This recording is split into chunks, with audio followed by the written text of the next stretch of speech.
বাসে উঠছে সুমন নামে একজন, তো পাশের সিটে বসছে রবিন নামে আরেক। তো সুমন আর রবিন দুজনই পূর্ব পরিচিত, তারা আগে থেকে একজন একজনকে চিনত। তো তারা যখন একই পাশাপাশি সিটে বসে যাচ্ছে, তো তখন তারা দুজন গল্প গুজব করছে যে ভাই আপনি কই যাবেন। তো এরকম একটা অ্যাড্রেস বলছে যে আমি তো ফার্ম গেট যাব। তো বলছে আপনি কোথায় যাবেন, বলে আমিও ফার্ম গেট। তো আপনি ওখানে কেন যাচ্ছেন, বলে, আমার একটা কাজ আছে। তো দুজনে কথাবার্তা বলে দুজনে ফার্ম গেটে নেমে গেছে। নেমে যাওয়ার পরে তো রবিন একদিকে গেছে, সুমন একদিকে গেছে। তো এখানে রবিন তো আসলেই যখন পতিতালয়ে ঢুকে, ওখানে একটা পতিতালয় ছিল, সেই পতিতালয়ে এসে যখন ঢোকে, তো ওইখানে যায় দেখে যে ওখানে সুমন আছে। তো তখন সুমনকে রবিন জিজ্ঞাসা করলো যে সুমন ভাই আপনি ওইখানে, বলে যে না আমি আসছি। তো দুইজনে ওখানে বেশ কয়েকজন পতিতার মাঝে তাদের যাকে ভালো লাগে, দুইজনে দুইটা পতিতাকে দাম দর করে তার একটা কন্ট্যাক্ট করে দুইজন দুই পতিতাকে নিয়ে চলে। তো তারপরে দুইজনই বের হয়েছে কিছুক্ষণ পর। বের হওয়ার পরে দুইজনে আবার একসাথে আসলো, এসে বাসে উঠলো। ওঠার পরে দুইজনে আবার পাশাপাশি সিটে বসেছে। তো বসে এখন রবিন সুমনকে জিজ্ঞাসা করতেছে, ভাই আপনি যে ওইখানে মেয়েটাকে নিয়ে গেলেন কেমন ছিল? তো সুমন বলতেছে যে ভাই আমি তো কিছু করি না,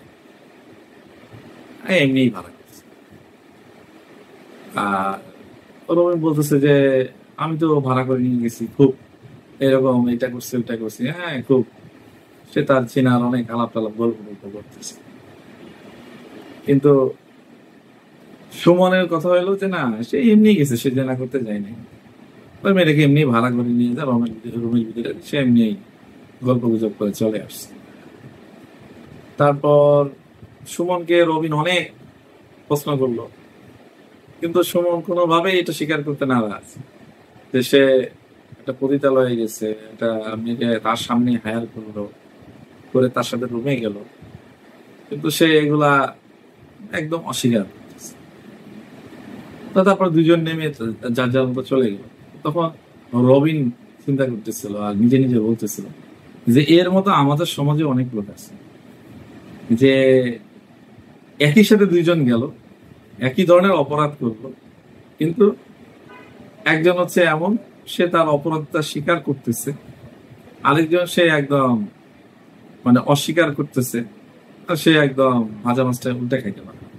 আমাদের সমাজে এমন অনেক মুখোশধারী মানুষ আছে যারা দেখবেন সুমনের মতো আর কি, যে একই সাথে চলতেছে, একই ধরনের দুর্নীতি, একই ধরনের মানুষের সম্পদ আত্মসাৎ করে খাওয়া, মানুষের উপর জুলুম করা, অন্যায়ভাবে মানুষকে হেনস্থা করা করতেছে।